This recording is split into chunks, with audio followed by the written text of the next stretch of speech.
Live from downtown Detroit, Local 4 News at 5 starts now. Guilty of involuntary manslaughter.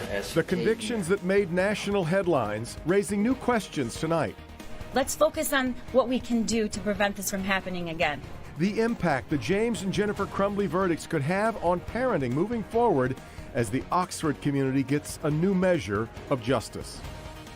As the jury foreman read the verdict in the James Crumbley trial, it soon became clear the ruling could have ranging implications for parents. Here's a big question. Both juries ruled the parents were grossly negligent and had a legal duty to exercise reasonable care for their child. And now prosecutors around the country looking at how this decision could impact other cases. Let's bring in Paula Tutman live for us tonight. The answers here not so cut and dry, Paula.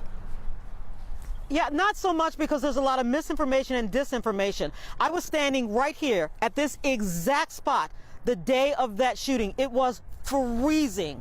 Up there you can see the school kids were being brought down to this parking lot to be reunited with parents, except for 4 sets of parents who did not, because they could not. And for them, there is continuing pain because of some fundamental misunderstandings about the legal purpose of this case. There's a difference between prosecuting bad parenting and prosecuting parents for criminal behavior. Megan Gregory, whose son Keegan was in the bathroom and watched the execution of Justin Schilling, wants everyone to understand that difference. We all parent, we make good and bad choices in parenting.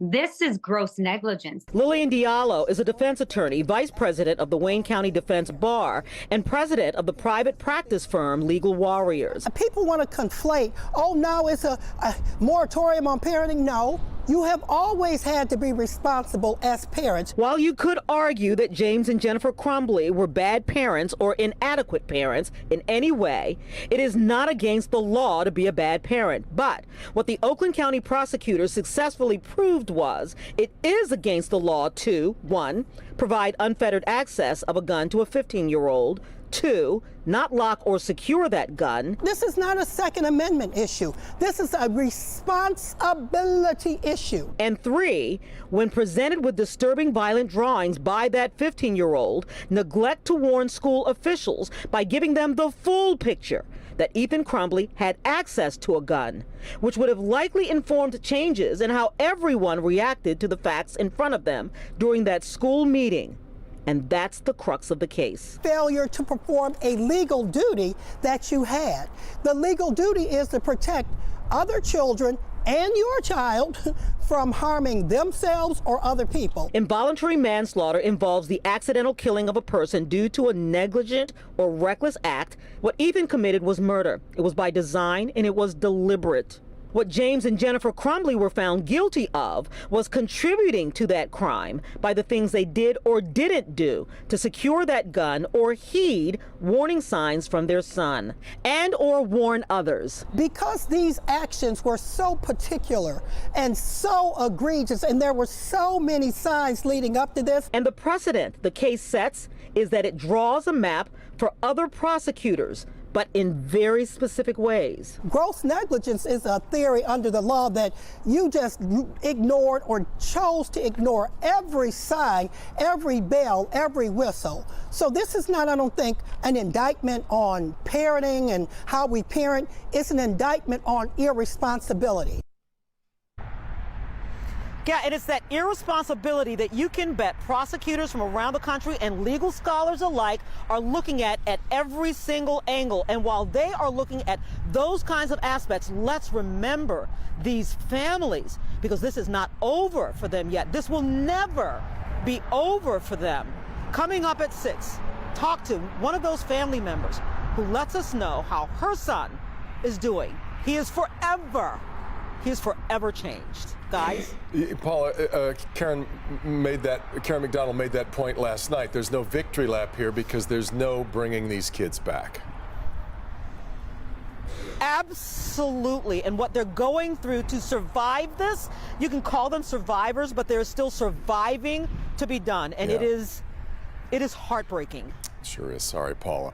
By the way, here at 5:30, speaking of Karen McDonald, our Karen Drew is going to sit down with the Oakland County prosecutor for a one-on-one conversation. And she'll be talking about key moments in the case and what these convictions could mean moving forward. Again, that's ahead at 5:30. If you want to get caught up on everything that has happened through this trial, you can scan this QR code at the lower left of your screen.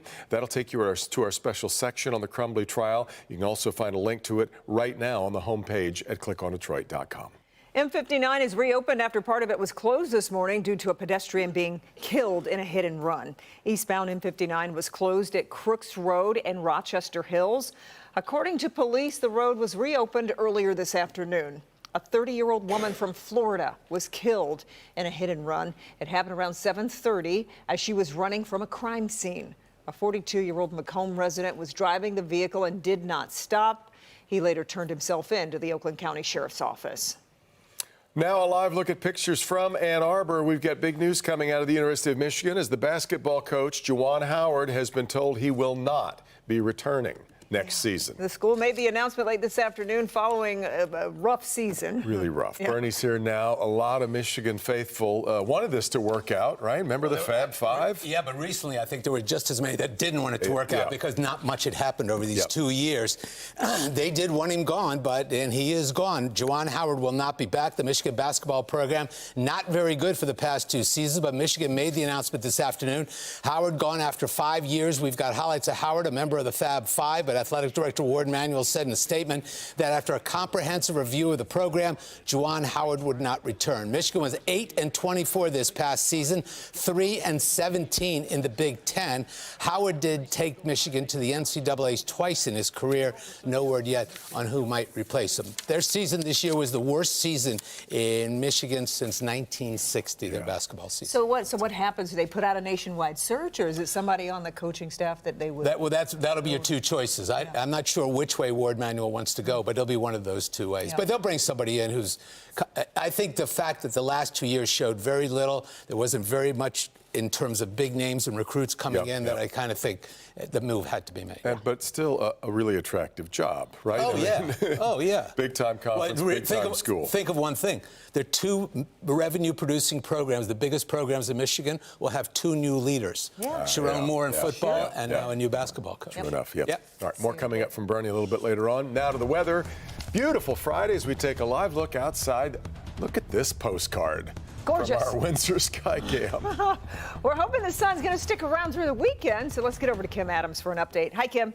Hi, Kim. Well, for part of the weekend, not all of the weekend, but right now it's a great start. We've got mostly clear skies downtown. It's 54 degrees, Howell's at 50, 46 in Pontiac, and upper 50s now in Adrian. It's a little cooler up into the thumb. Port Huron only at 39 degrees, 37 in Sandusky, and this is the reason why. Even though we've got a lot of sunshine here across much of southeast lower Michigan, it's pretty cloudy up in the thumb from Sandusky down to Port Huron.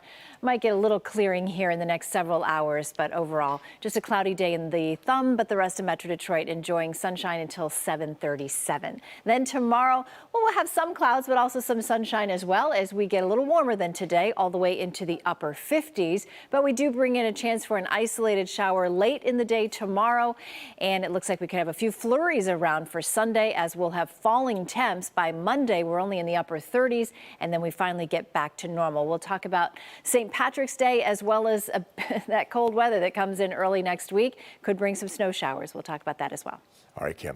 For the second time this week, search crews were out on Detroit's west side searching for 13-year-old Naziah Harris. They were back in the same area they were in on Tuesday. This is in and around the Rouge River near Greater Grace Temple along 7 Mile near Telegraph. Police aren't telling us what brought them back to the same location, but we saw more than a dozen investigators on site today. The 13-year-old was last seen January 9th after getting off her school bus at Cornwall and 3 Mile Drive in Detroit.